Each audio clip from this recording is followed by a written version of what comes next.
Welcome to Pure Hustle Podcast. I'm Mike. And this is Orlando, and we are on episode 34. What do you got for episode 34? I don't have anything. Nothing? It's just 34. Here, how about I pose a question and then you answer? What do you mean? What do you have for 34? I don't have 34 questions, if that's what you're asking. No, I do have a good amount of questions. I was introducing the fact that this is our question and answer. Well, if it was, we should have done something for like 24. You know, like the Jack Bauer episode. We did. Did we really? Yeah. Like we did the whole heartbeat intro and everything. Oh my goodness. You know what? They all begin to blur now. Right? Are you feeling that? Like a little bit, yeah. Like people ask me and I usually want to say, hey, listen to podcast episode, and I can't remember anymore. Just say, listen to the podcast.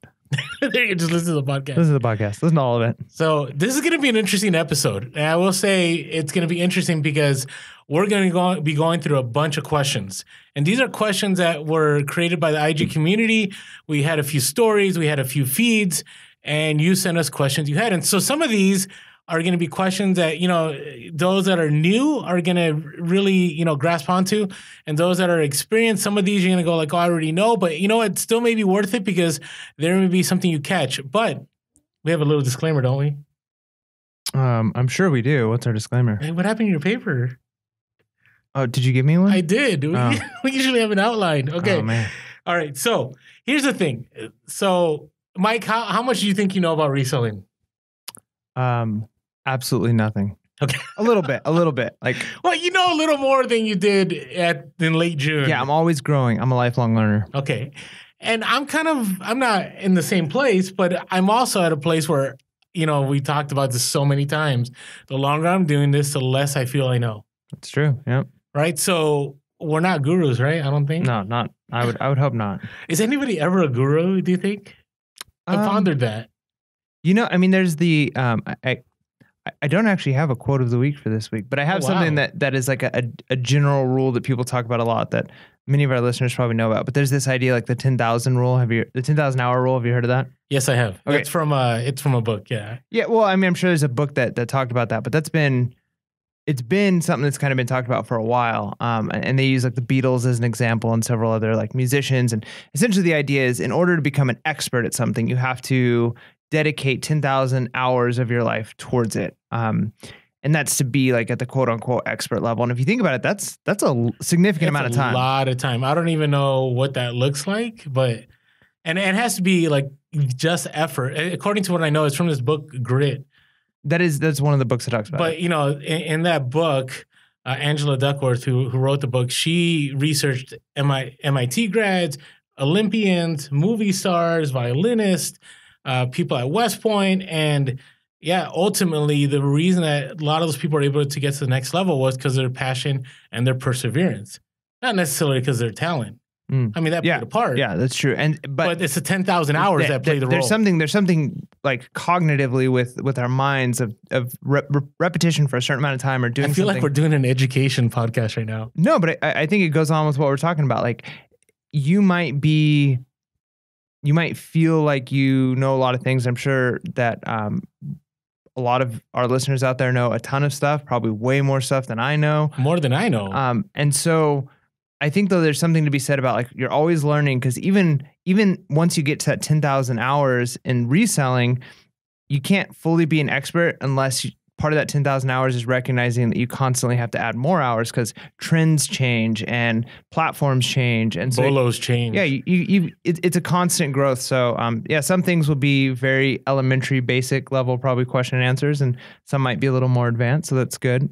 Which brings to the idea: if we aren't answering your specific question, it might be because you didn't send it to us. So if you've got questions, let us know. We'd love to maybe in the future have another Q&A.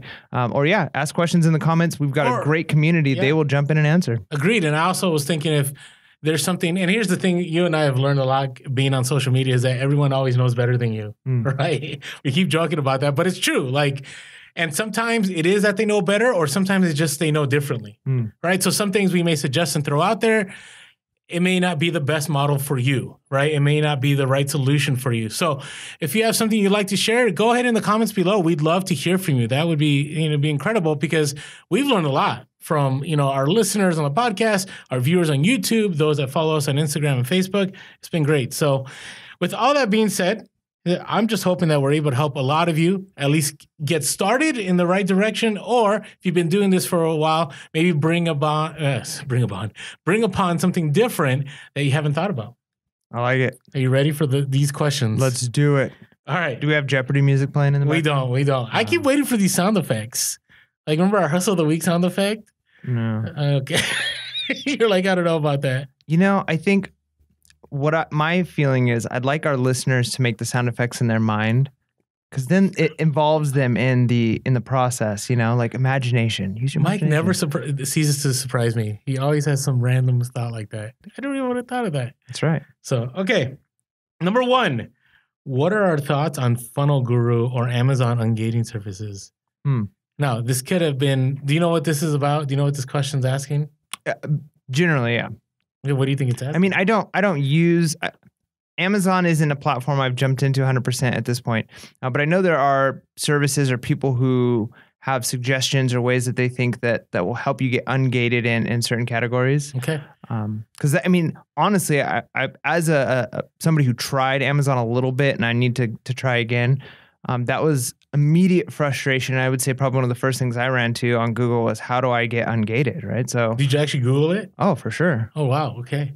Well, and here's the thing. I don't have a specific answer for that program, and I don't think it was that program that sent that question to get their name out on this podcast. At least I hope not. If you did, that was pretty sly. But here's my thoughts about ungating. So there's 2 ways to look at this, right? We always talk about like our content will always be free, right? Are we willing to accept donations and sponsorships? Sure, always. But we're not going to charge, services to listen more of the podcast or to be able to get a phone call with us and so on. And the reason we say that is because there's plenty out there already, right? There's already experts in certain things. So sometimes paying is like a shortcut, right? I could say, hey, go watch 100 hours of YouTube and you'll get your answer. Or you can pay, $100, $200 or $1,000, whatever it is. But here's what I've learned in my own, I'm talking about my own experience, is that sometimes things that are being offered are already there for you. You just didn't know about it. Yeah. Like we've talked about the auto approve on Amazon, right? So I've gone, on some FBA trips with other resellers, and they didn't know they thought they were restricted. They went to the add a product on Amazon Seller Central. They clicked on seeking approval or for whatever that button is, submit for approval, and they've been auto approved. Now, a service could have charged somebody and said, hey, here's some, some SKUs or here's some UPCs to put in to get approved, when the reality is that was already there for you. Does that make sense? It's true. So there's that end. But there's also the other end where these kind of companies can connect you with, let's say, a distributor who can get you invoices that can get you ungated. So it's kind of what you're willing to do. I will say always be careful with these kind of services, because unless you know somebody directly that can vouch for it, I don't know. I'm kind of hesitant, right? Yeah, I agree. And I think that's one of the beautiful things with social media is there are not just social media in general, but the internet is one. There's tons of free information out there. You pretty much can get any information you're looking for free. It might take a little bit of digging and searching and kind of learning the best way and putting some of those hours in to get towards that 10,000 hours, right? Of just doing research. A lot of hours. But one of the beautiful things about the internet is there's so many reviews and people who can give, some feedback on this was good or this wasn't good or this worked and this didn't work. And so, yeah, be wise. Don't just, if something looks like it might be too good to be true, it might be too good to be true. And if there's a lot of people who, can vouch for it, and then maybe you can say like, okay, I trust these people. It seems to be somewhat credible. I just think there's no substitute for hard work. No, I agree. And we're not, this program, we have no opinion on it. Yeah, I've never even heard of that one. I never heard of that one. I've heard of others. But again, I would always say, so Mike and I, we really wanted to, we could get a lot of people to write good reviews about the podcast, right? Just like get our friends, hey, write us a review, right? And so you can do that with a lot of things, right? And so this is what I'm saying. It's, find someone who has used these services, and then if they tell you, hey, you know what, and don't go with just one opinion. You got to get a few. And if you have a few people that are consistently saying, you know what, it definitely was worth it, then maybe it's worth a shot. Yeah. You know, so just something to think about. Hey, which in some ways makes me feel good that we were asked about that, because maybe we're one of those sources that you feel is credible, and hoping that we had some experience with that specific program. Unfortunately, we don't, so we wouldn't feel comfortable saying one way or the other on it. Yeah, we're just a tried and true, like the best way to get engaged is just consistent metrics over time. I would say in any brand. So, okay, I think we got that one. Yeah, it's good stuff. Okay. Next question. All right, so I should ask you this question. So I don't have the questions in front of me, so I'm just going to take your word for it. What's summer reselling look like? Oh, it's amazing. Oh, okay. No, I'm just kidding. I'm kidding. Let me get to the rest of the question. I remember the question. I remember this one. Outerwear and boots, okay, are their go-to. So they're probably wondering, like, are they going to have to see the same sales? So my question to you is, Mike, you experienced summer right off the bat as a new seller. So what was your experience? Okay, so we've talked about this a little bit in previous podcasts. I don't know if my first summer of reselling is going to be an indication of what all of my summers of reselling are going to look like. One of the things I think I had going for me was I was naive. Right. I didn't go into reselling with any kind of set idea of what types of products I should be selling, what the hot ticket items were.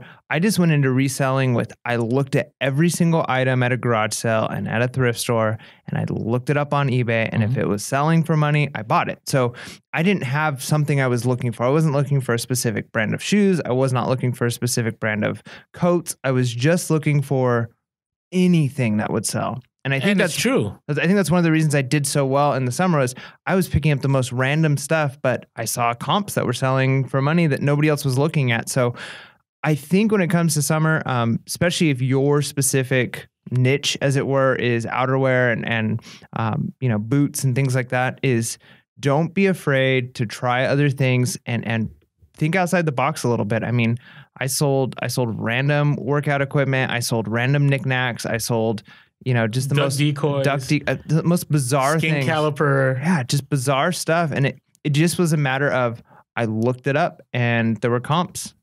And if you want to hear more of that, it's on our very first podcast, actually.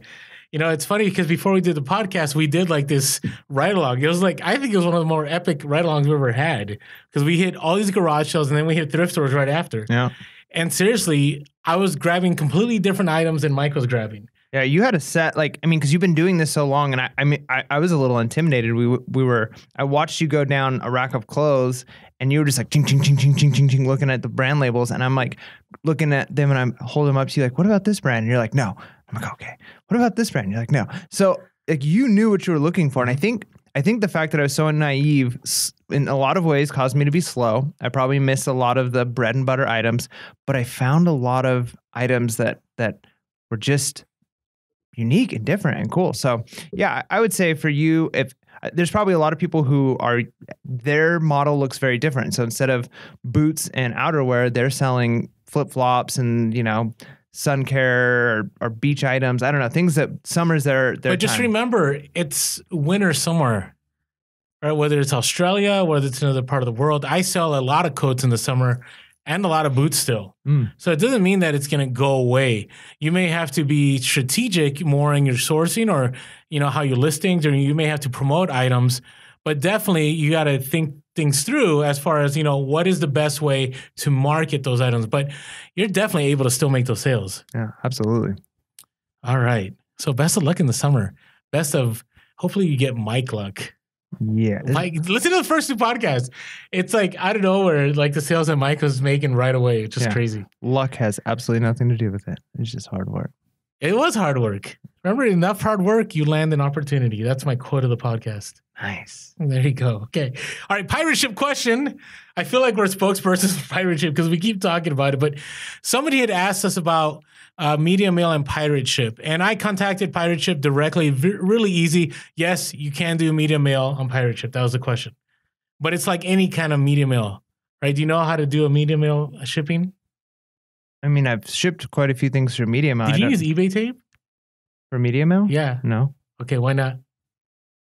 I don't. You just didn't have any? I use regular tape. I only use eBay tape to decorate boxes that are like Frito-Lay boxes or stuff like that. And that's the thing. So all you have to do, just type in Google pirate ship media mail, and it'll tell you exactly. It's the same rules, right? You have to make sure that it's media, and you're not advertising anything on the outside. All right. So I'm not sure eBay tape is okay, and if it is okay, let us know in the comments. But I'm pretty sure they don't want anything advertised when it's media mail. But it's definitely doable. Pirate ship, again, you can integrate it with your eBay. And the way you do it on Pirate Ship, it's real simple. And you can just Google this and find this out, is you have to make sure that when you're purchasing the postage on Pirate Ship, you open the extra services area. And that's below the dimensions and the weight. And then there's this thing that says qualifies for media mail, and you check it, and then it'll take you for the rest of the way. So that's pretty easy. Easy peasy. All right, next question. What are some of the risks associated with selling Amazon FBA? Ooh, that's a good question. So what scares you a little bit before I start talking about it? I think just recognizing that Amazon, it's a different game. We've talked about this before. eBay is it's simple. You can sell anything. The restrictions aren't as severe. I don't know. It just seems like the consequences for a mistake aren't as high, right? From what I gather from Amazon, if things go wrong, a few negative feedbacks, a few claims against you for various reasons, even if it's stuff that's not your fault, it could potentially end with like a banned or suspended account. Yeah.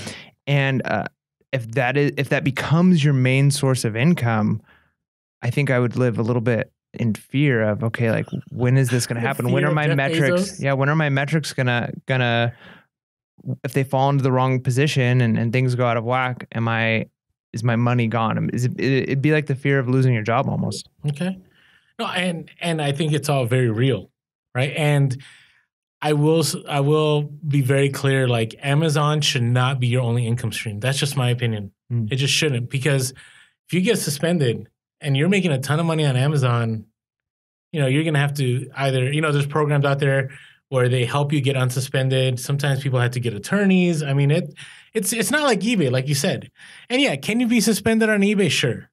But Amazon, I would say, is very strict, and they're very unforgiving, even if it's their fault. Think about that. They are unforgiving, even if there's fault. So let me give you a few examples. So Amazon is very clear that when you send in items and you list them like new, they have to be new. Like they can't have. Well, yeah, I mean, you're listing something. No, but sometimes people are like, oh, it has a little nick or it has a little crease or, there's something. And on eBay, you can list something as new, and then in the little description go new, and then box has somewhere, please see pictures. Okay, yeah, so like maybe a box that has a dent in it. Yeah, like you could get away with that. On Amazon, you could quote unquote get away with it, but the hammer gets dropped. When the hammer drops, it drops, right? Or you get an IP claim or an infringement claim, and so some of the other things about Amazon too is it's a lot more competitive. And I think this is one thing that a lot of people don't talk about is that Amazon, the rank guarantees you the sale. But one of the risks that you need to take a look at is how many people are you competing against to make that sale? Now, you could say the same with eBay, but at least on eBay, I guess there's the unknown, like you don't know. Right now, if you do see a lot of items that haven't sold on eBay and barely any that have sold, that should tell you that it's pretty saturated. I probably don't want to move on this item. On Amazon, there's ways to find out how many items a person has, and you can determine whether you want to buy it. But still, you don't know, like within the week, somebody can come in with, a whole wholesale order and totally throw you out of the mix and drop the price. And the other risk is that Amazon is your main competitor. Yeah. And Amazon can do what it wants. And I talked about this, I think 2 or 3 podcasts ago, where they can hold a buy box as long as they want, even if they don't have the item. So you're definitely playing in their sandbox. And here's the last risk I'll talk about because I don't want to go too much into it. Because I do love Amazon. Amazon is a great vehicle to scale. But Amazon customer service for a seller is, I think, one of the most terrible things that I've ever witnessed in my entire life. For example, there's certain removals of feedback I've tried to remove, even though it wasn't my fault.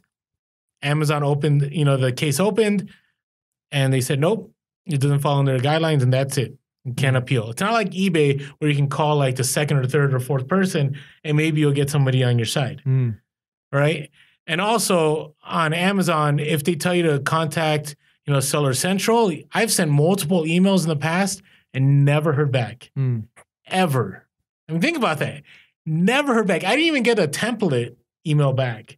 So just things you got to think about. Like if you're going to play with Amazon, like you just got to exactly know what Amazon asks you to do and you got to do it.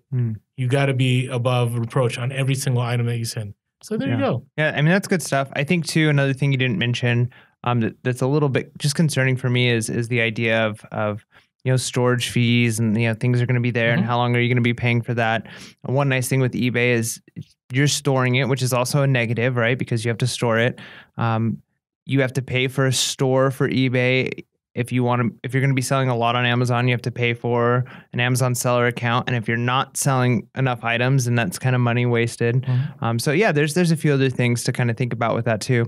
And I'm just going to add one other thing really quick, which I was trying to be succinct, but this is totally changing the subject slightly. So I'm not gonna hang on this, but I feel like I totally did a disservice on the last episode when we were talking about the 20% on Poshmark. Oh, okay. So wait, you're pushing Poshmark again? Well, I'm not pushing Poshmark, but this is just something I think that we have to consider when it comes to that fee difference. There is no store cost on Poshmark. Oh, that is true. That is very true. Right. So I think if you were to like look at numbers and the fact that you're not paying for a store, whereas on Amazon you're paying for a seller account, which is actually pretty reasonably priced, right? It's what, $40, something like that. Yeah, and we'll talk about that later on. It's one of our questions. Yeah. But yeah, I would say there's a lot of perks to having an eBay store. So I don't know. I don't think the fee is bad for what you get on eBay. On eBay, I think it is. You think it's bad? Oh yeah. To pay for a store? Well, I think if you're selling a lot, you need a store. I think they're ripping off sellers by forcing you to buy a store. Absolutely. Oh wow. Okay, we'll talk about that in a little bit. Wow, that's a side of Mike I haven't seen about the eBay store. Okay. All right, let's go on to the next question. This is a good one. Do you have better luck at Goodwill during a certain time of day? What do you think? Oh, that's interesting. Specifically Goodwill or just any thrift store? It just says Goodwill. Well, let's go any thrift store. I love getting there when they first open because they've stocked stuff and nobody's been in there yet. So I think there's that. I tend to do pretty good. And then I feel like they stock randomly throughout the day. So it's luck of the draw, right? Are you getting there when the little cart's coming out with new stuff? And so I think that's exactly it.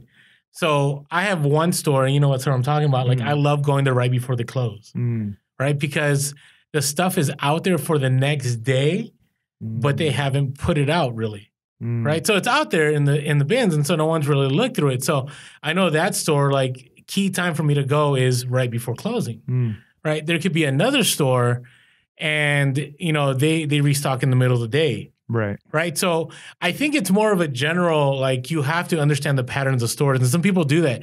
There's some people that have Excel spreadsheets and they plan out when they're going to go to certain stores based on what they've learned over time. That's intense. Isn't that? It's intense. But again, if you want to maximize what you're doing, like that's one of the ways to do it. So I agree with you. I don't think it's an exact time. Like I'm not a fan of going first thing in the morning for certain stores because no one's done anything to the store. It's the same way it was the night before, and the night before, it was all picked over, right? But other stores, they get their employees to be there 2 hours early, and they're restocking in the morning. So you just got to learn the pattern of your stores. I think that kind of settles that one. Yeah. So the best time to go to your Goodwill is the best time for that Goodwill. Yeah, exactly. That's so vague, but it's so true. So 100% agree.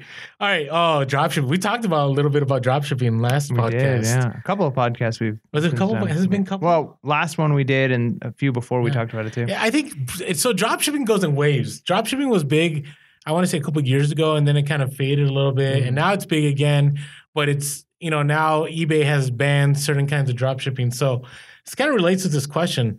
Somebody said they see a lot of advertising about dropshipping, and they asked, "Is it all BS?" Like Burrito Supreme. So I like burritos. I think that's what they meant. Yep. Okay, so I don't know. How do you feel about dropshipping? Man, we talked about it a little bit last time. I think there's positives to it and I think there's negatives to it. I think it depends on your method. I think drop shipping is a very broad term that can be used for different modes of selling and doing stuff. So I don't know. I'm interested with this idea of people advertising. I think if you're advertising to get people to like teach, not necessarily teach people how to drop ship, but like join my drop shipping program and we'll send you a kit and you could start your own drop shipping. That to me sounds a little shady. It reminds me of like, when you look in a newspaper back in the day and it would be like an advertisement that's like, send $20 and we'll teach you how to make, $50 an hour. And then you send $20 and I know this because my dad did this. He sent the money and literally the response he got was, if you want to make money, all you have to do is take out an advertisement in a newspaper that says, learn how to make money and just put your phone number and address for them to send money to. He actually did it. Well, he did the initial purchase and then he realized like, this is messed up and didn't do any more after that. So I'm not 100% sure if that's what this is with the advertising of drop shipping, but I don't know why anybody would advertise a drop shipping. Well, it's to make money. Well, right. But like, is it like they have a service that like, hey, is it just like, I'm going to teach you to drop ship? Or is it like, here's a drop shipping program or a drop shipping service that you can use? Like what specifically is being advertised? Because I think that makes all the difference. Yeah. And the key thing to remember about this is, and we said this earlier in the podcast today, was that whenever you're paying for something, you got to see what you're paying for, like you just said. Are you paying to get a shortcut to learn something so you're not going to have to spend all this time figuring it out? And the other part of it, is it going to be safe over time, right? And like Amazon, I keep saying like Amazon's great. I don't know how longer we're going to be doing FBA at the scale that we're doing. Because you talk to people that did Amazon in 2015, they'll tell you it was a whole different world in 2015 than it is now. eBay is the same way. And now with eBay, kind of ending drop shipping for the most part for a lot of people, like you got to think about that. Now there's drop shipping in Amazon and so on, but there's two things I wanted to share here. One is, there was and I don't remember where it's at, and if I ever find it, there was a story that said a lot of people that sell drop shipping courses, the way they make money is not through drop shipping, is through selling the courses. Yep. And you see that all over Instagram. A lot of people that are resellers, they're not making money mainly from their reselling. They're making money from what they're selling. Like if, for instance, a course or a group or whatever it is. So you gotta be leery of that. But the other side is there are people that are making money with drop shipping, but there's a lot of risk with drop shipping. There's the risk of where are you getting your inventory from, right? If you're doing something like listing something on eBay and drop shipping using Amazon, you're going to get yourself in a mess if you get caught, right? Or if you're drop shipping from China, you're going to have delayed shipments and you're going to have a feedback issue on eBay. And so to me, if you can find a way to avoid a lot of the risk, sure. If the course, is able to, give you some kind of money back guarantee or something, and there isn't a super, two font print that tells you that that's not guaranteed, then, maybe it's worth looking into. I just, you just gotta, there's a lot out there, and there's some drop shipping courses that are great that I've heard about. And then there's some that are just out there to sell you a course. So I know that was vague again, but that's kind of where we land on some of these things. Yeah, no, that's good. And I think there's so much out there, like we said, that's free. The hard part is you've got to wade through a lot of stuff that's not good information to find the good information. True. Which is why, we've got YouTube, which obviously we're on and we appreciate and support, and we think it's great. And there's great content that's put out on YouTube. And then you get programs like, what's it, lynda.com. I think they got bought out by LinkedIn, where you pay for the service, but you're getting the only videos that are being posted on there are like from certified experts who 100% know what they're talking about. Like not just anybody can create content. So there's the sense of I'm paying for the service, but the service I'm paying for is to guarantee the content I'm getting is from experts in the field, not from, somebody who's just hoping or has their own idea about something. So I think that's one of the things you have to consider. What are you paying for? What's the service you're paying for? Is it, hey, all this information I could teach you is out there. It's available for free. It's nothing new. But here's my certifications. You don't have to spend hours and hours looking for it. I think there's something to be said for that. Yeah, it's just so hard in the reselling world. It's kind of like Amazon numbers or eBay numbers. Like, you don't know what the cost of goods are. You don't know what the fees were. You don't know if they did promoted listings. You don't know if they did pay-per-click on, Amazon. Like, there's just so many variables. So you just got to be careful. So that's a good point, though. All right. Back another Amazon. This is an easy one. I'll just answer this really quick. Somebody had asked, when doing Amazon, should I use my personal account or make up a new account to sell? So this is what I will say is, from my understanding, is Amazon tracks IP addresses. So if they see multiple IP addresses being used to create different seller accounts, it ends up, you get in trouble with Amazon unless you're a big seller. That's to my knowledge. If I'm wrong, let us know in the comments. Whether you should use your personal account, most likely they're going to want to, unless you have like some kind of business like an LLC or S corp, something that you've established that is separate from you. Interesting. I had the opposite experience. Okay. I had an account, my personal account that I've had Prime with for, I don't know, like the last 9 years. Well, I haven't had Prime that long, but maybe pretty close to that. 6 years I've had Prime.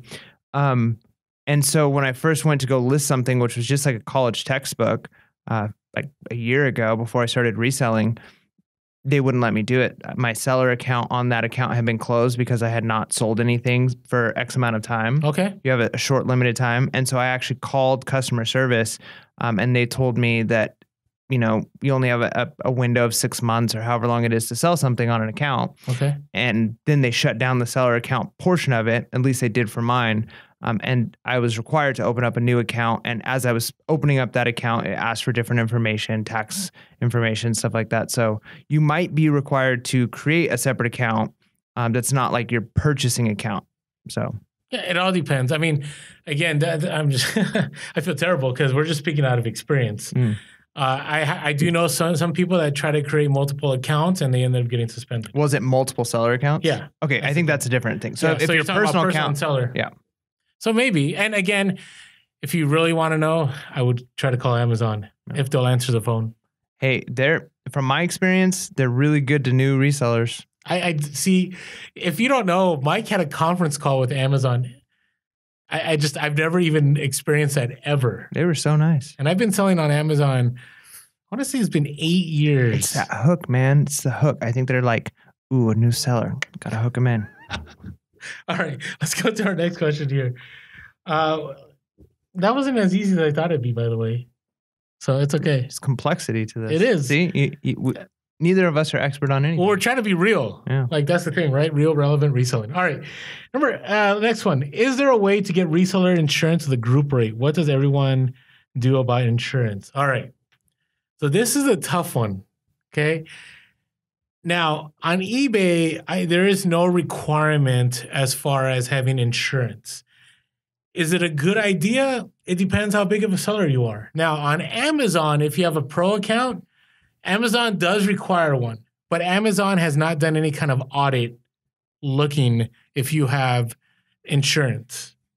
Okay, so it's an insurance, you have to have a certain amount and you have to, you protect yourself against lawsuits and so on. Amazon has to be part of it and so on. But there really, there hasn't been a follow through on checking up on individuals. Do I think it's a good idea? Yeah. I mean, if it's something that Amazon wants you to have, I do. But I will tell you, it's kind of hard. So I'm going to refer to another YouTube channel that kind of had talked about this, and I thought they did a good job. So if you go to YouTube and on YouTube, you go to Side Hustle Pros and just type in Side Hustle Pros insurance, you're going to find this video that they put, and they actually talk to someone who runs e-com insurance. And so they provide insurance if you sell on eBay, on Amazon, Jet, Etsy, whatever it is. They provide insurance if you're an influencer, all kinds of different insurance. So that's all I can really say on that. That's a really hard one. But, nowadays, we live in this very litigious society. Maybe it's not a bad idea. As far as group rate, I don't know.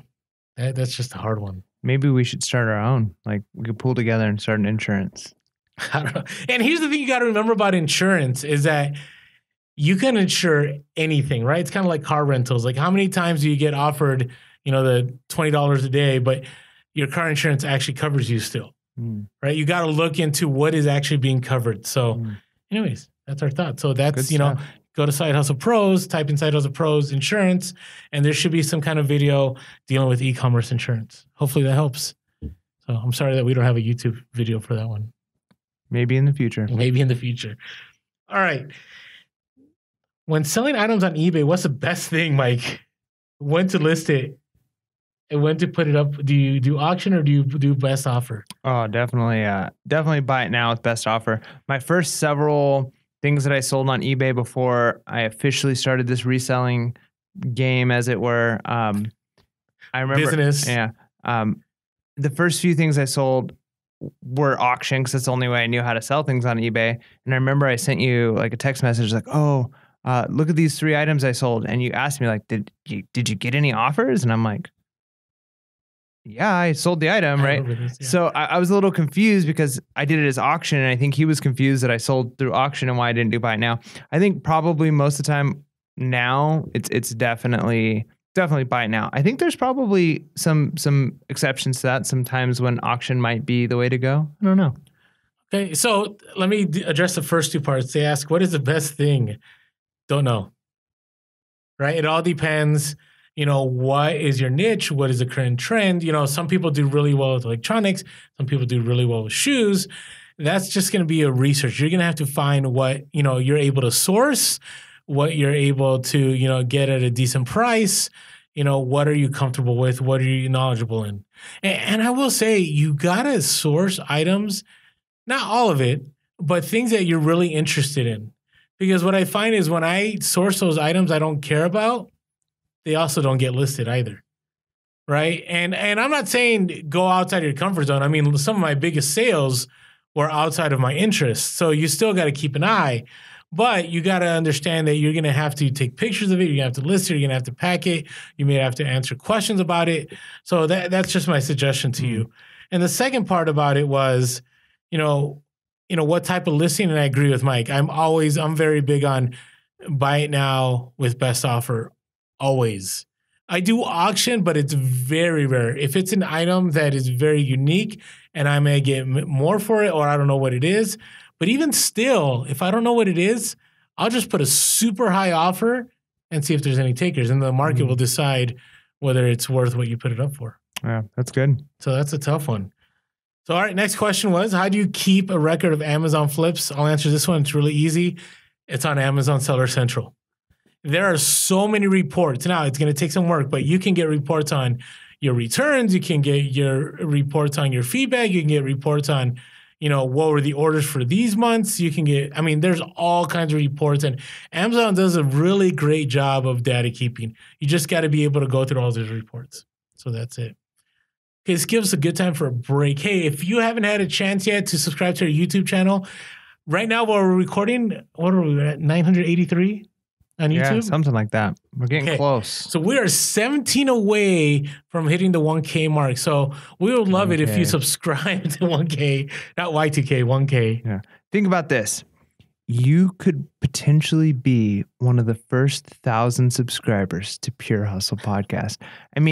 Hopefully one of many multiple thousands to come. Yeah, but that's what I'm saying, right? Like down the road, who knows? We might have so many, and you could be like, I was under 1K. I don't know. I'm playing on that. What are people going to get out of that? I don't know. There's something even to be said to being the first person to comment on a YouTube video. When they go first? Yeah, it's cool, right? I get it.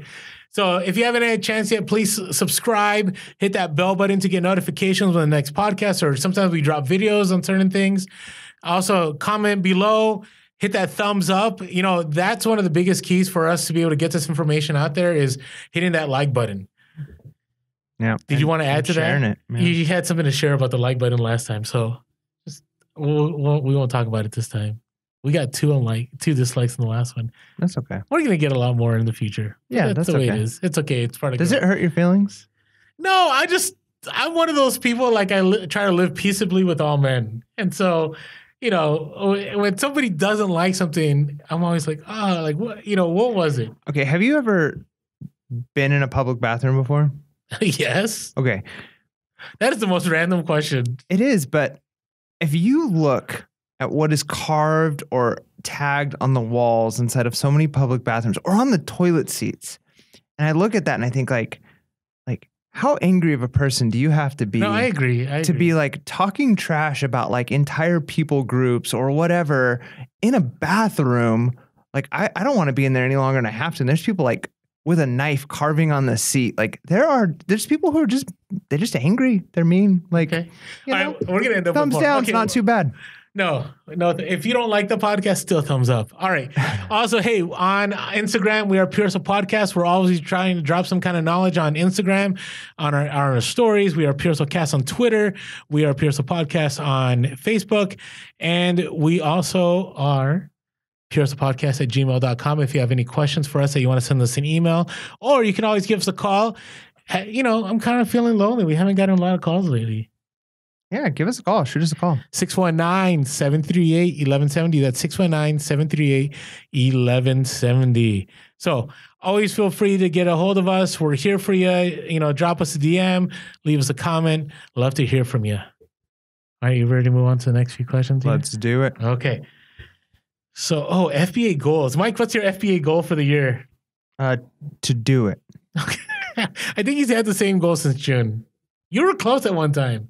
I think at one time you really were like considering it. Okay. Yeah, I had a whole box of stuff kind of ready to go, and then eBay's busy, and you know, like I mentioned last episode, I think it was just how busy life was. Yeah. Which you know is not an excuse for everything, but you know, I know myself and the limits that I'm at, and right now, like eBay is very time consuming, and I definitely need to break into FBA, but I also don't want to. I don't want to do it too soon and give up something that I currently am still trying to build. No, 100% agree. And it's one of those things you got to be good at, I think, at one platform before jumping to the next platform. Just our opinion. So for me, FBA, this is what I'll suggest for those of you that are brand new, is get a box, get a decent sized box. I'm a fan of the 24 by 18 by 24 boxes.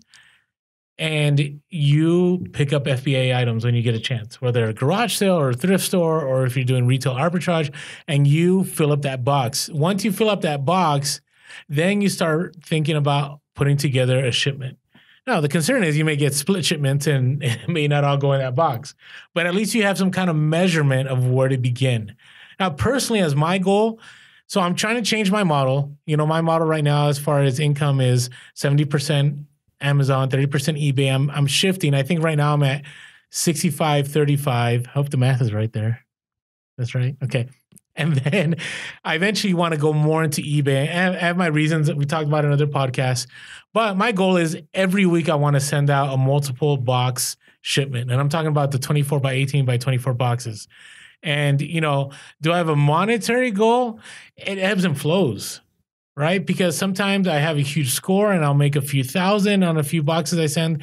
Sometimes I'll make a few hundred on a couple boxes. So it all depends, because reselling, especially if you're full time, it goes in waves. Sometimes it's like, hey, let's hit the Nike store. Sometimes it's let's go to Ross, let's go to Marshall. Sometimes it's doing an eBay to Amazon flip. It depends. But my goal for me is, you know, enough to pay more than the bills. Yeah, that's good. And I think too, part of that comes down to your budgeting and just financial model, as it were, in life, because it's so easy to be caught in this like week to week or month to month like pay thing of thinking like how much do I have to make each week or how much do I have to make each month. But if you think of it on a more macro scale of what do I need to make in the year? And if your budget is set right and you've set your model up, and it might take you years to get there, but you can look at it that way and say, okay, as long as I make X amount in this year, majority of those sales, majority of that money can come from a few months. It could be your Q4 time, like most retail businesses, right? They're not running profit for most of the year. So just recognizing that you might have a couple of months that are lower and then a couple of months that are huge. But if you're looking at the macro level, it averages out over time. Well, yeah. And I would say as a part-time reseller, definitely doable that way. You know, I don't remember being, I don't like using the word stress, but feeling that I needed to accomplish a certain goal. Now, when you're full-time, I will say you do need to get to the basics. For me, it's weekly. So weekly, I need to hit a certain number on Amazon and I need to hit a certain number on eBay. I'm more careful about eBay because eBay, I feel like I have more control over, like as long as I'm listing and sourcing. As far as my sourcing, it talked about sourcing goal for Amazon.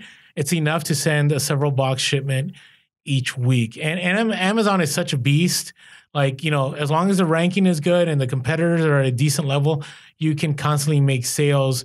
The thing you got to be careful about, again, is Amazon. So my goal weekly is send a few boxes in and also make enough to be able to pay the bills. That's why I'm never big on dropping numbers about this is how much money I made and this is how much I made in Q4. Because ultimately, I'm not worried about that. I'm worried about the week to week. Because if I think macro for me, it becomes overwhelming. At least for me. But that's just, again, to each their own, I guess. Yeah. So, all right. When you work on multiple platforms, this is for you, Mike. Do you cross-post everything or just some items? Just some items. And you do Poshmark, right? You do Poshmark. eBay and Poshmark. Yeah. Right now, because I have not been able to do as well with sourcing, I haven't had time to go to as many thrift stores as I'd like, and I haven't been to as many garage sales because the weather has been not great here in San Diego. So a lot of the things that would be just Poshmark, I've been also listing on eBay just to get that constant, get that algorithm going. But there's definitely Poshmark items, and then there's Poshmark / eBay, and then there's just eBay, right? So I think knowing the platforms lets you know when you should be listing everything. I think the benefit of Poshmark is, like I mentioned, there's no listing fee, there's never a listing fee, and there's no store fee. So when you take those two things out, go crazy, right? Like list everything. Okay. Be a little bit more selective on eBay, especially if you're getting close to maxing out your store, or if you are dealing with listing fees over the course of a while, if it's not like a hot ticket item. But if you're on Mercari or you're on a Craigslist, OfferUp, something where there's not a listing fee, I mean, it's not going to hurt. Go crazy. See, and I have a little different perspective. So I don't cross-post on Poshmark. There's part of me that wants to do Poshmark. There's a part of me that goes, I need to just keep building eBay. But I use eBay and Bonanza.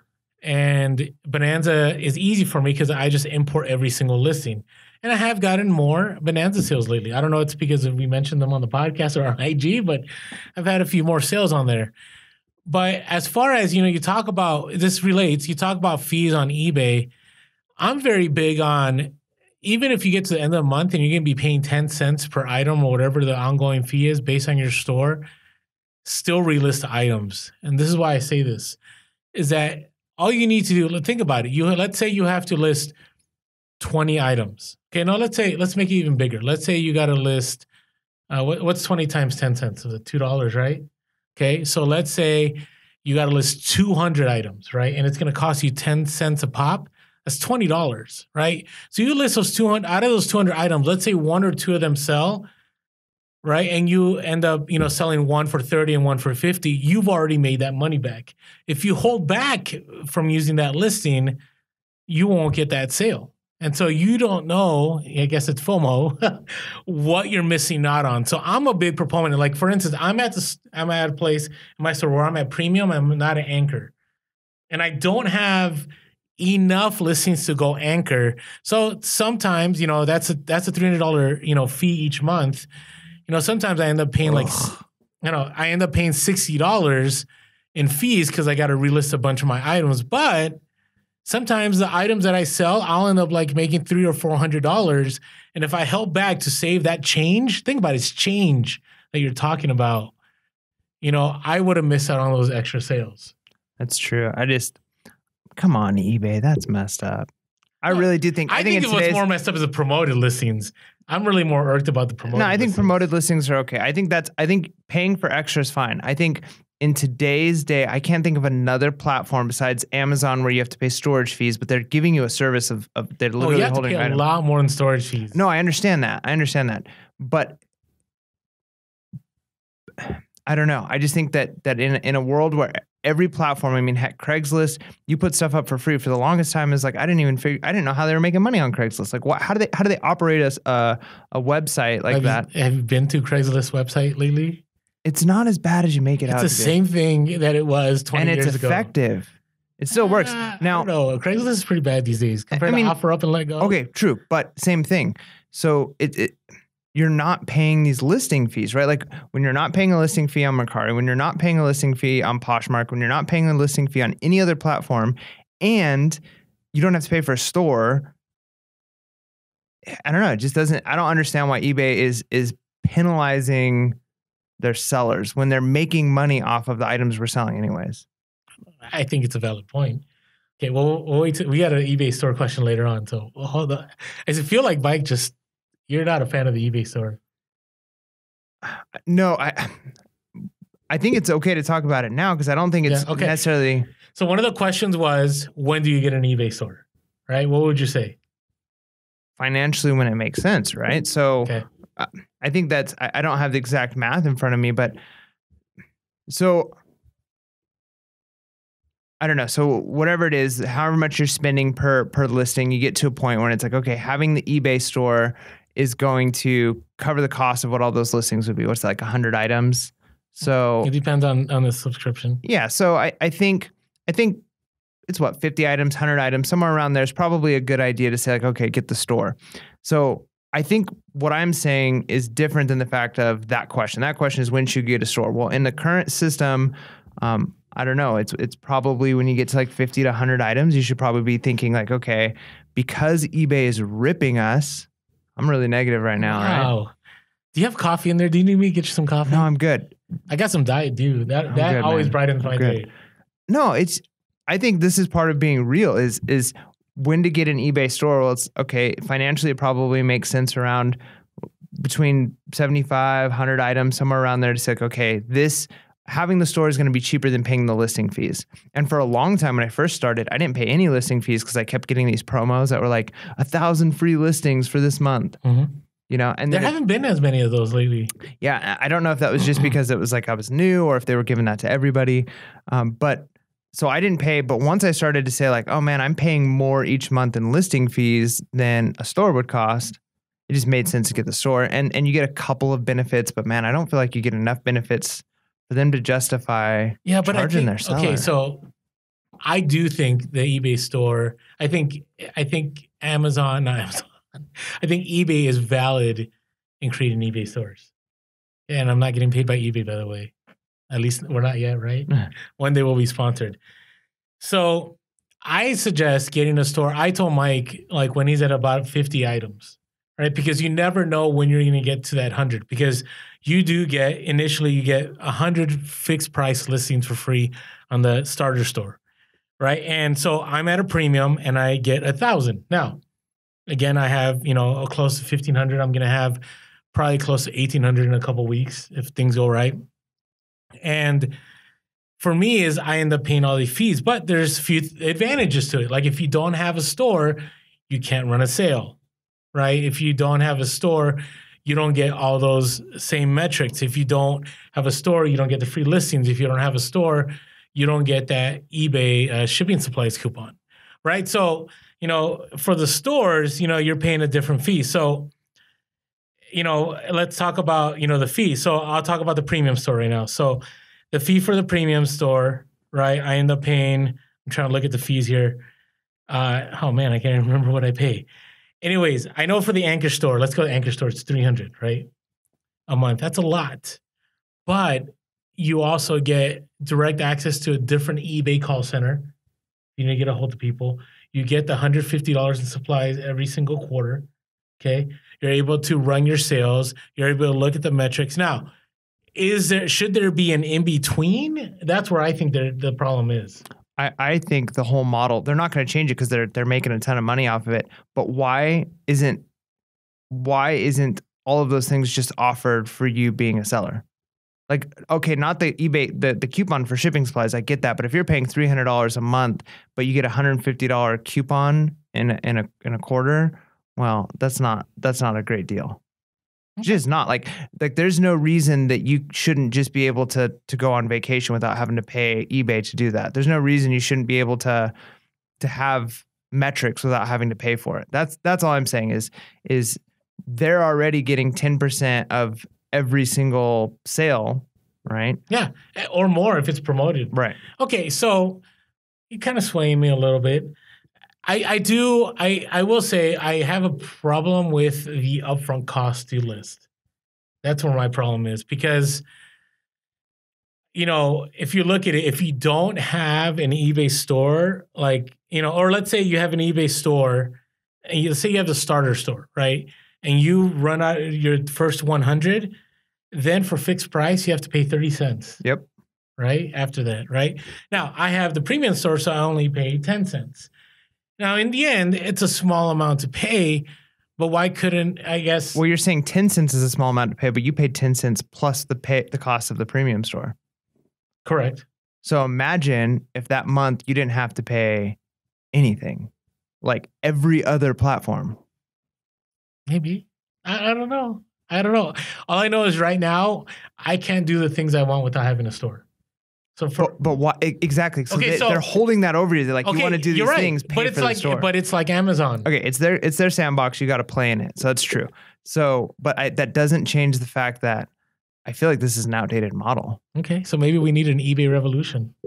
I mean, the only way things are going to change is if people are willing to say, on a mass scale. Well, I don't know if we're even going this far, but on a mass scale, saying we're just not going to get an eBay store.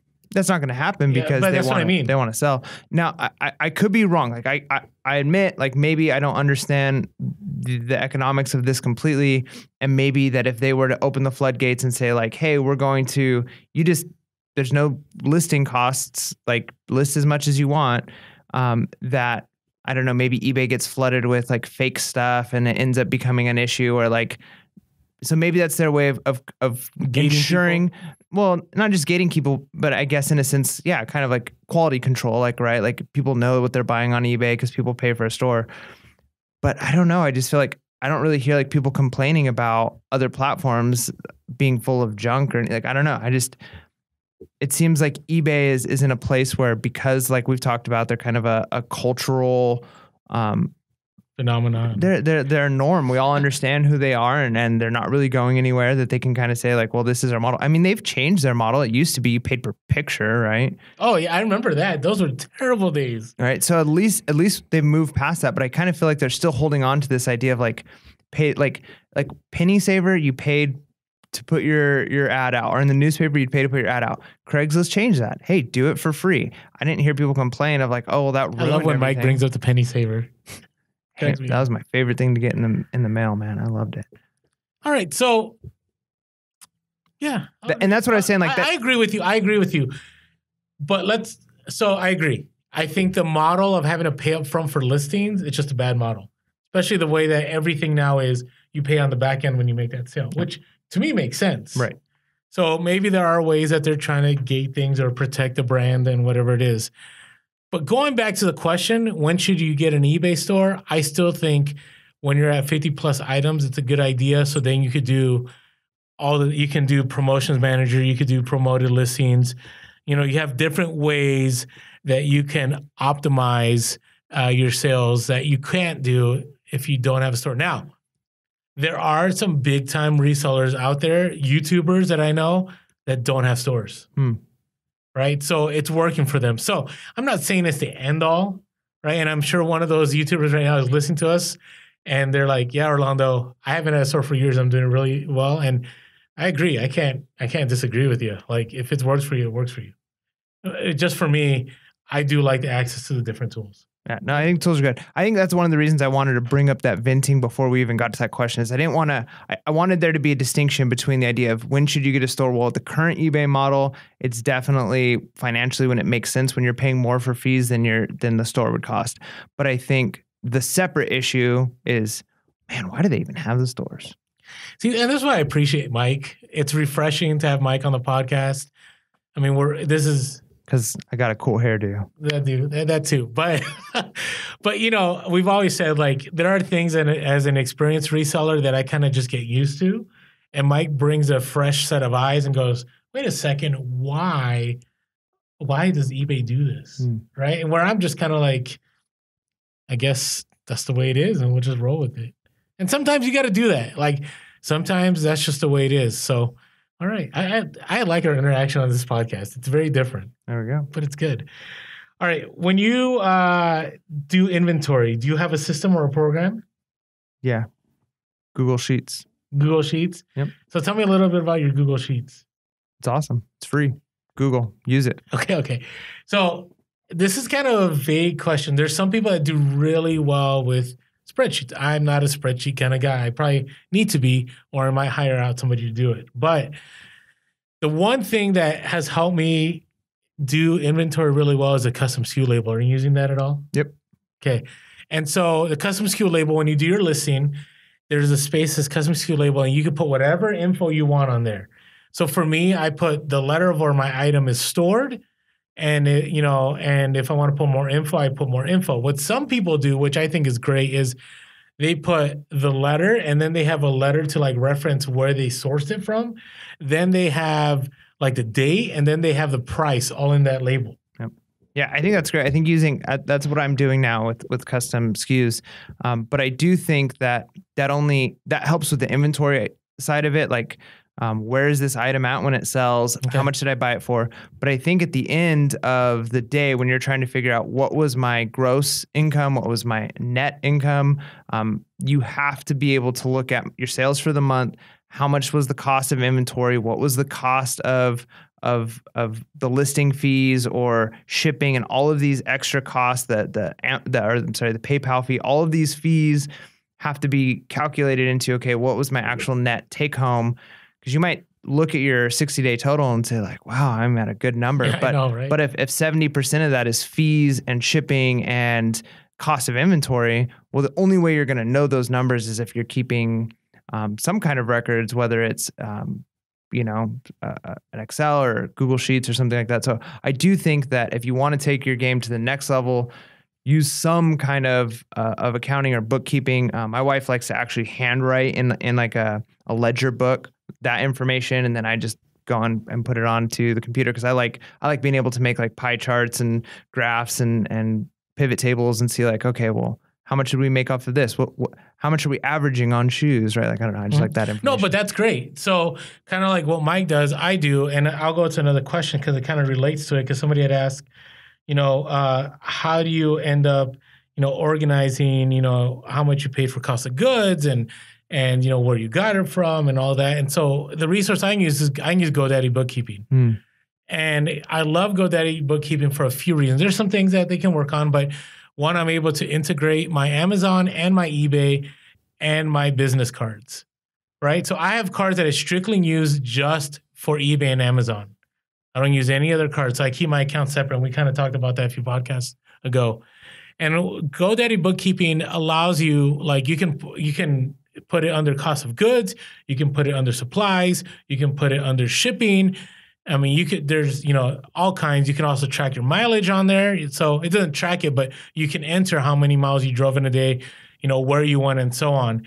And so it gives you this whole printout, and you have a Schedule C by the end of the year, if you do it right, or, in January when you're trying to wrap up everything, that you could submit to your tax professional, which helps you with all that. But what it does too, it allows you to do the charts and the graphs. So you could see, how much, did I make in January? How much did I make on eBay? How much did I make on this item? How much did I, and so on.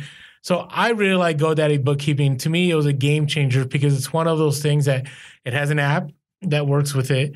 You can enter the info whenever you want. You can put pictures. Kind of like QuickBooks is another thing that people use. But why I like GoDaddy Bookkeeping is that it's all integrated, and I like things that I don't have to think about. So for instance, when I'm making a purchase, at, let's say, the Salvation Army, I can set it up where anytime I buy from that Salvation Army, automatically those debits or those credits go right to the cost of goods category.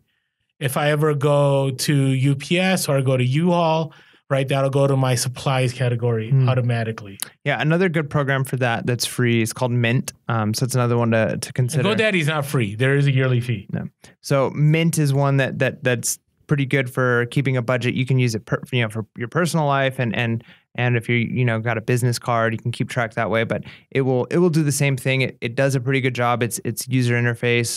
The only thing AI. It doesn't do is it doesn't integrate eBay and Amazon. Doesn't do that. Okay. So that's why I'm very big on GoDaddy, because I'm able to get all that information. Like, it's just crazy how it breaks down all the shipping fees on both Amazon and eBay, all the sales. It goes, when you got to do sales tax, and we'll talk about that later, it breaks it down per state where your sales happen. Nice. So it's really good. So that's, to me, that is the best program out there. I know some people use QuickBooks. That's another great program. I've been doing GoDaddy for a while, and it's worked well for me. Cool. So, all right. So I love this next question. What is the difference between an $8 Disney video and a $5,000 Disney video? Drugs. He already went to drugs. Like, we don't know. No, we know. It's money laundering. Okay. Well, but we don't know. Mm-hmm. I know. It's money laundering. All right. So to give you some quick background, okay? The quick background is this, is that these VHS supposedly were Black Diamond VHS, something to do with Walt Disney, something to make it special. But the reality is, no. They're everywhere. True. There's Black Diamonds everywhere. Yeah, they're everywhere. So there is another reason people are making those purchases. And you don't know. Like, here's the thing with eBay. You can check people's items for sale and go to solds, and it'll show you that something's sold, but you don't know if that sale was ever paid for. You don't know if that sale was returned. There's so many variables. Like, you don't know why. Yeah. They could have sold something else. And money laundering.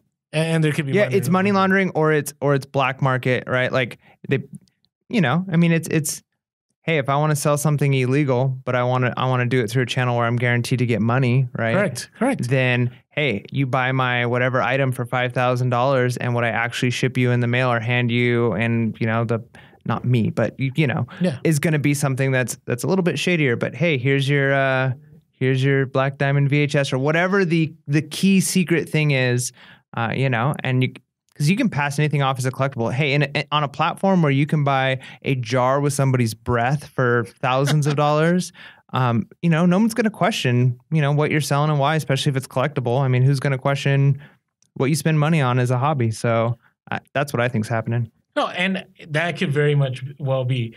What we want to say is, wow, you got louder. Because you actually got close to the mic. Okay. Mike always gets on me about this.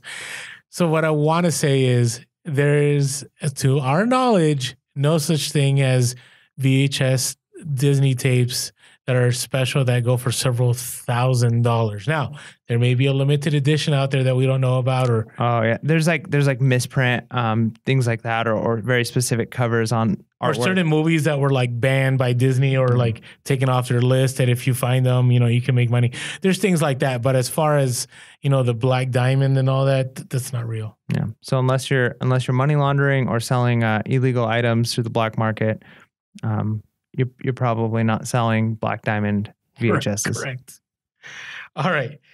So I always love those. It's like Beanie Babies. Like, how come there's $1,000 Beanie Babies listed? Well, they may be listed, but the solds don't show that at all. Well, there's also there might have been a handful of people who actually paid that amount of money for a Black Diamond VHS, thinking they were getting something really rare.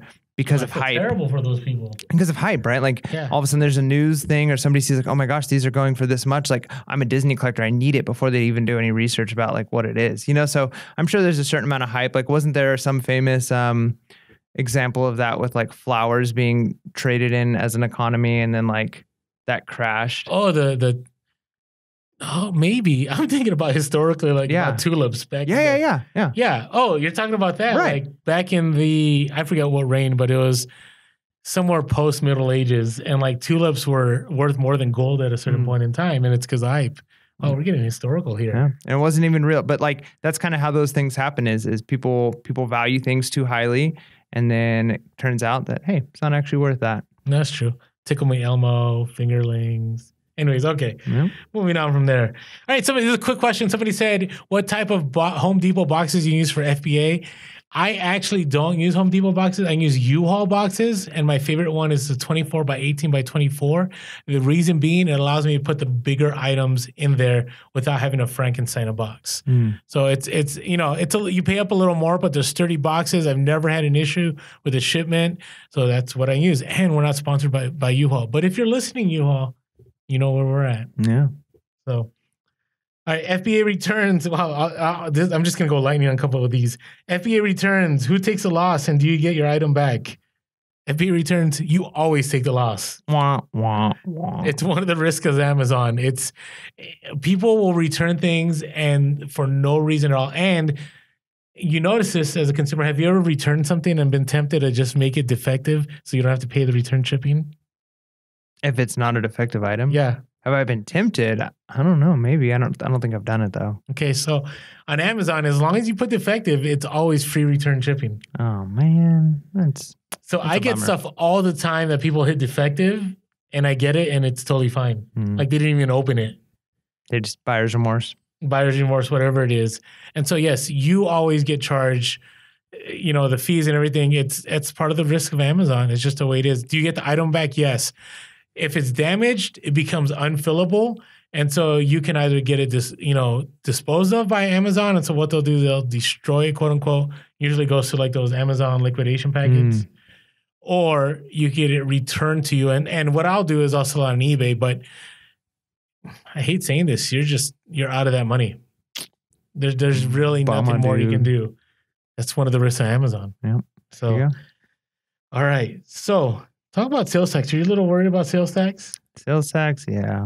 I don't like the whole new thing with states charging individual sales tax. Yeah, but at least here's the positive side. At least some states have made a threshold. You know what I'm talking about? Yeah. Like you have to have 100,000 in sales. Now, eBay has said we'll take care of it. Don't worry about the sales tax. Etsy does that too. Amazon does that too. But like I know in California, as part of my reseller's license, like I have to pay a certain amount of sales tax. And so what I do is I go to GoDaddy Bookkeeping, I find all my eBay sales, and I always charge buyers the sales tax. I charge them, I forget what it was, 7.5 or 8% fee, and all that money I kind of keep to the side. And in January, I end up paying to the state. Is that only the items that sell to California? Yes, to somebody in California. Okay. So only in California. Now it depends on what state you're in. So you got to look at your state laws and so on. But again, talk to a tax professional or a CPA. There you go. So that leads to our next question. So your taxes, do you do your own taxes right now? I always have. My wife was independent contractor for a long time, so she was self-employed, and we did our own taxes then too. It was a lot of work and a lot of stress, and we used like TurboTax, like the highest version you can purchase, and it was actually really helpful. Like it would go step by step, like what kind of vehicle do you use? What are the mileages that you use? What about phones? Did you they'll ask every question you can think of things you could write off and they give you explanations. Now I think as things get more complicated, it might be worthwhile going to somebody. Okay. And for me, I did TurboTax my first few years. Let's say I've been really doing reselling for 5 years. So my first 3 years, I did TurboTax, and each year I ended up getting a letter months later that I calculated something wrong. So 1 year it was $1,300 that I had to pay like in July. This last time it was $280 for federal, and it was like $120 state or something like that. Really? I've never had that problem. Usually TurboTax does a good job of checking. It might be operator error. Yeah. What buttons are you clicking? But, our recommendation, and this is what I'm doing this year, is go to a tax professional. And if you're really scaling your business, I'm always, I always know of people that, you got to listen to what the big timers are doing, right? And if they're not trying to sell you on it, like sell you a course, but they're just saying, hey, this is the business I run, this is what I do, it's worth paying attention to. Agreed. And I've had a lot of people, shoot me DMs like, Orlando, you need to get a CPA now that you're full time. And I have a tax preparer that I've worked with the last few years, and it's been outside of TurboTax. So I want to say the last couple of years. And, did I owe? Yes, but that was my problem. Like I forgot to put a deduction in, or I forgot to do something. And we have a very thorough process. So with tax, people ask us tax questions in January all the time. Have you seen those in the DMs? Yep. And we're always like, go to a tax professional every single time. So, all right, meetup. Are we doing a meetup? Yeah, let's do it, man. Okay. So here's our thoughts. We want to do a meetup in March. So it's around the time of eBay registration opening. So we kind of want to meet with people, hoping that we'll see you again at eBay Open. And we don't, Mike and I have big dreams as to what we want to do a meetup, when we want to do a meetup and how we want to do it. So this is going to be more of a casual meetup. So we're trying to find a location in between San Diego and LA where, if people from the Bay Area want to come down, or if you're in either location you want to meet up. But it's just going to be super informal. You'll come in, you buy your own food, you buy your own drinks. We'll set aside a part of the restaurant or the location, and it'll just be a time for us to network. Yeah. Okay. In time, though, we want to make bigger meetups where, we kind of have, like a workshop, and we have a time for people to kind of, if you're a reseller that sells less than 1,000, you can connect with a bunch of other resellers. If you're a reseller that does Amazon and eBay, you can connect with them. If you're a Poshmark and eBay person, you can connect with them. Yeah, it's kind of like breakout sessions and things like that. So that's definitely down the road, but we're really big on not doing something poorly, right? Like we want to do everything 100%. We do well, right? So we don't want to, we know that we want to meet with you guys, and there's just not enough time for us to do this big thing, right? So it's better just to let's just hang out. Let's grab some food and let's just meet. Let's just talk. Let's do our thing. Yeah. So stay tuned, because, the bigger ones, we're probably going to have to charge a fee, right? Because we're going to have to reserve a place. And, and usually when it gets into the bigger, kind of venues, you have to pay for catering and all those things. So that's coming down the road, probably after eBay Open. Yeah. Or next year. Or next year, or something like that. But Mike right now is like, I need to do more sourcing. I got to do more listing. I've been super busy with the podcast too. So I get it, Mike. I get it. But we want to do a casual one come March. So stay tuned, on our IG, on our podcast, we'll talk about it, and details will be coming soon in the next few weeks. Yeah. So there we go. We've said it. It's March. It's happening now. All right. This is employee pay, or helper pay, or whatever you want to call it. Somebody asked, what do you pay for a helper? And this is what I'll say. I'm going to be very general. It depends on your state. So here in California, minimum wage keeps going higher and higher. And so I'm always a fan of, there's two ways to do it. Thank you, Michael.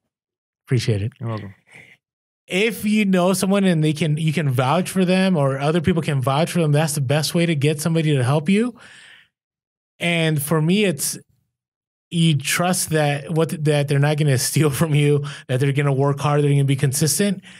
I think hourly pay is the way to go. If it's somebody that you really don't know and you don't really understand how productive they'll be, then I think you got to go per item, because then you can actually measure it. You can pay them what it was worth. And that's just my thoughts on that.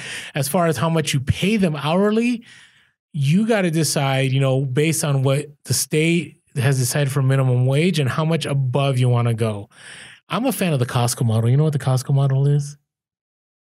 I think I know where you're going with it, but I'd like to hear what you... Well, let me hear it. Let me hear what you got to say. Well, so I'm assuming this is pay your employees more, pay them well, so they feel valued, and you're able to hire and retain the best working people. You don't have the turnover issue. You don't have people who are not being productive. If people don't feel valued, or if they're not being paid well, or they're in bad working conditions, then they're just not going to, they might be at the place of employment for 8 hours, and they might be giving you 30 minutes of actual work. 100%. Right? Whereas if you pay them a little bit more, you might be getting 6 to 8 hours of actual work. And that's significant. Yeah. And I'm not saying be outrageous. Like there's a documentary years ago about teachers called Waiting for Superman. Do you remember that documentary?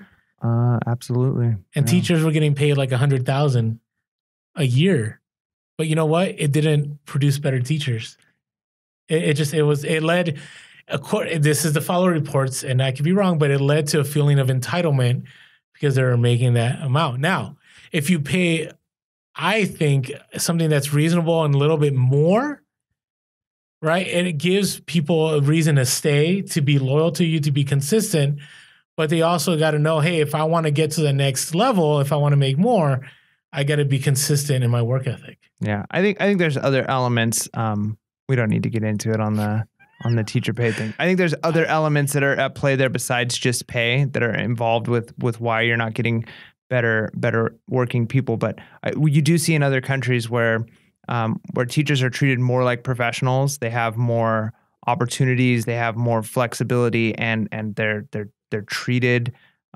Their time is valued by their, that it's significantly better output. No, I agree. Like my helper, she's incredible, but I'm not a taskmaster. I'm not like, hey, I need this all done within 4 or 5 days. It's kind of, hey, get to it when you can. But my expectation is, that hopefully, what I'm dropping off will be done in a decent amount of time. And I've never had an issue where like things weren't being done. Or sometimes she'll see an item, she goes, wow, these are really awesome. And, if it's good enough, I've just said, you know what, you can have it. Right? Kind of like a bonus, because I appreciate all the work you've done. And so at the same time, they're not going, oh, maybe I need to go into my own eBay business. Right? And if they do, more power to them. But that's just our thoughts on that. I've had a great experience so far. I'm going into month number 5, and I haven't had an issue. And I use InkFrog, and it's been great. Nice. So that's where I'm at. All right, let's get into some interesting questions here. Is there more Diet Mountain Dew or coffee drank during the podcast? Okay, I think we need to clarify something here. Okay. I think the real question isn't volume of liquid that is being consumed as much as amount of caffeine. And I think I win. I think in a day, I probably consume far more caffeine than you do. I don't know. I down more than 2 liters of Diet Dew. I know I'm going to get a lot of serious I DMs. literally take caffeine pills throughout the day on top of drinking coffee. I don't think this was confession time right now. I'm just saying, like, if the question, like, if it's, you see the coffee, you see the Diet Mountain Dew, we're drinking this. We're going to get a lot of DMs and comments, right? That's okay. Well, I mean, part of it is when we record, most of the time, these episodes are being recorded well into the evening. We're talking we're getting close to midnight or past midnight while we're recording. So, and that's on top of me getting up at 3:30 to 3:45. You getting up early, working a full-time job, going out and right. So like, man, you gotta do what you gotta do to keep going. No, I agree. And that's my thing. Diet Mountain Dew is my caffeine. So you can tell, right, by this cup, like how much I'm drinking an episode. I don't drink a lot. Yeah, it's impressive, actually. I would have expected more to be. I think the smaller cup forced me to preserve the Diet Mountain Dew. Ah, that works. That's a thing. Portion control, man. Mike did that on purpose. But, I don't know. I will say it keeps us awake. That's one of the mechanisms one of the things we get out of this is it gives us the energy because, we've had a long day and we want to record these podcasts and bring you value. And so we want to be alert. Yeah. So I think you went on volume. I went on amount of caffeine. There we go. Okay. All right. We are almost down. We are down to our last question. But before we get to it, if you haven't had a chance yet. Have you have Okay. All right. If you go to our podcast, make sure if you haven't had a chance and if you're enjoying our podcast, write us a review. We always love having good reviews on there, on iTunes, on Spotify, wherever it may be, and share. There's always that share button. If there's others that maybe would benefit from a few $100s more a month by reselling and they can learn about that through our podcast, share it with them, share the YouTube. And again, we just want to get the information out there to help as many people as possible. So make sure to do that and make sure to subscribe. Maybe by the end of this podcast, we'll be at 1,000 subscribers on YouTube. That'd be awesome. So I'd love to get there. I love those milestones, man. It's awesome. Feels good.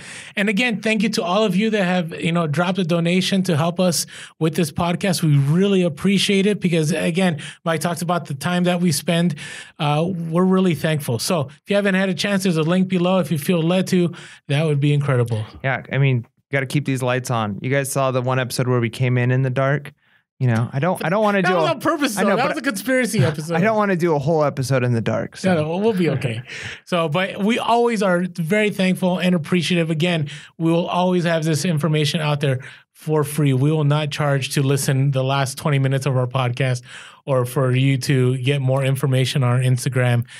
we love what we do and we want to keep doing it. So, if you'd like to hear the last question, you're just going to have to pay for a membership. No, I'm just kidding. Nice. That would be so scammy right now. So, and the last question, I like our last question. How did you start reselling? So, do you want to go first, Mike? We kind of talked about this in podcast 1 or 2. So just give us a quick summary. Man, honestly, you inspired me. It's something I've always wanted to do. It's something I've always thought would be, fun. I saw other people reselling stuff on eBay. I've always been kind of a collector of things or like unique and weird things. So it's just a natural fit. And I knew it was something you were good at, you were passionate at. And I think I had an interest with that. And my other big passion and interest is technology, videos, audio. And so I approached you with this idea of like, hey, this thing really well. Like I know technology, what if we did a podcast? And so I don't know anything about reselling, but maybe, like you could teach me and this could be a thing. And so I remember I asked Orlando, I said, like, would it be possible for me to make over the summer? Because, being a teacher, I get the summer off. Like $300, right? Could I make maybe like 600? Cause like if I can get 300, I think I'd be pretty much good. But like if I can get like to 6, if I can get somewhere around there, like I think I could buy the drone that I want to buy for my videography. Right. And you're like, oh yeah, you could do that. No problem. And so that was like, I was so short-sighted. Like if I can just get to like $300, $400, maybe $600 in the summer doing this reselling thing, oh, it's going to be amazing. And I went well beyond that and still haven't bought the drone because I just keep buying more inventory. And that's been, it's become hooked. I got hooked. So what about you? It's been awesome. And Mike had started off really well. I will tell you, Mike will just keep getting better at it. So yeah, I hope so. So it's weird because I have been reselling for years. I mean, I would say, maybe 2 decades, but when it comes to like really being serious, that really didn't start happening until 5 years ago. And there was kind of like a lead in, and then there was when it finally happened. So the lead in was I had a summer where, as teachers, you only get paid 10 months a year. Mm-hmm.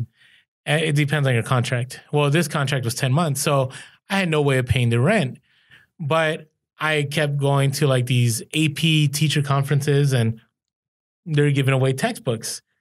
And so I went on Amazon, sold all those textbooks and paid my rent. Nice. And I was like, wow, this is pretty awesome. But it still didn't hit me that I could make money reselling. I mean, think about it. I paid my rent and I still didn't figure it out. So, and a lot of you have heard this, so just bear with me. This is, I think we talked about it episode 2 or 1 or something, maybe 3. It's kind of funny. So right about that time, 5 and maybe it's 6 years ago, I can't remember anymore. Me and a couple other buddies, one of them had done eBay back in the day. Another one did garage selling. And we, we really enjoyed Storage Wars and we enjoyed Thrift Hunters and all those shows. And we said, hey, what if we started with $20? And with that $20, see how far we'll end up in a year. And the winner will take the other 2 to Fuga de Chao. You know what that is? Like that steak, the Brazilian steakhouse. Sounds good. And we still haven't gone though. So the first thing I bought was a stroller for, I think I paid $7 and I flipped it at a baby resale for $43. I'm like, wow, like you can make money. Then I bought like an old school torch and it was like old and I only made like $10 on it. But then I bought a Hawaiian shirt and then I bought this. And I remember being at McDonald's one day, all 3 of us, we would meet weekly at night and just talk about stuff. And we're seeing how we're all doing. And one of them goes, hey, Orlando, so how many items you got on eBay? And I go, I have 43. They're like, what? You have 43 items? And it was at that moment, it hit me that I actually was taking off. Like I was beginning to have, I didn't have a sale every day, but I had a sale every week. And then I began to notice the profit margins over time. And so I started hitting eBay really hard for, I want to say 3 or 4 years while I was still, I had gone into administration. And then I want to say at the same time, I was also starting to dabble a little bit with Amazon FBA. And then I noticed the velocity of sales that you can get on Amazon FBA. So I started building that foundation where eventually, I got to a place that I could go full time. So I know I left a lot of details. You want to hear more? It's on episode 1 or 2, but I still meet with those 2 other guys every once in a while. And we shoot the breeze, and you'll see me go to a garage sale with this guy named Kyle and my other friend Mike. And it's just awesome because from that $20, I went from kind of doing it on the side to actually making it a business. And I think I won that contest. Yeah. So do you owe them dinner, or do they owe you dinner? I owe them dinner. We didn't want to make it the other way. We wanted to celebrate the good. Oh, interesting. So that's how we decided to do it. So, hey, thank you all for, going through all these questions with us. Yeah. And like we said, if we didn't answer something that you have a question about, you've got 2 options. Option 1, hit us up, right? Like, we're always here. We have, if it's not us answering it, man, the community is amazing, right? You put something in the comments, you're going to get a lot of people who are going to give you some advice. So that's option 1. Option 2 is, man, Google's awesome. Yeah, Google is awesome. I will say, and here's the thing. I've noticed, can I bring up Gary Vee? I haven't brought up Gary Vee in a long time. It's been like a week, man. You're having Gary Vee withdrawals. Go for it. Listen, we're going to end up on his show. Gary Vee, if you're listening, we're coming. So he said something at one point that stuck with me. He said, if you can't Google things, you shouldn't be in this business. And I think the same is true of reselling. Like, if you're always looking to get answers from somebody else, you're going to be in a bad place. There comes a time in reselling where you got to be able to figure things out, do some trial and error, Google, and eventually find out what works for you. Right. And Mike has done that. Like, rarely do I ever hear from Mike. Every once in a while, I'll get a text, or I'll notice, like this last week, I found that listing and I'm like, hey, Mike, you should think about this. And he's like, oh, hey, thanks for looking out. Right. But ultimately, Mike has owned his own reselling game. And so that is the way and some of these questions could have been figured out by Googling, but, we're here for you. And that's exactly what Mike has said. You shoot us a DM, put it in the comments. Maybe the community will answer. Maybe we'll answer. And the cool thing is, maybe some of these questions, and people Google, they'll find our podcast, and Googling the questions will lead you to the answer. And maybe you'll get a better answer. Well, no, I'm saying, like, it might be us, right? Like, they might find episode 34 of Pure Hustle Podcast when that would be awesome. Look up one of these questions. I don't think we're there yet, but that would be great. So, but again, hey, if there's anything you're like, you guys were a little off on, here's our thoughts, feel free to leave in the comments below on the YouTube, or shoot us a DM or an email. And again, we're going through this journey with all of you, and hoping that our journey will take us to, greater heights and, better business. Did you like how I ended that? It sounded so cheesy. I know, but we're going to take off to greater heights. Okay, on that note, make sure you're being real, be relevant, and be reselling. Peace.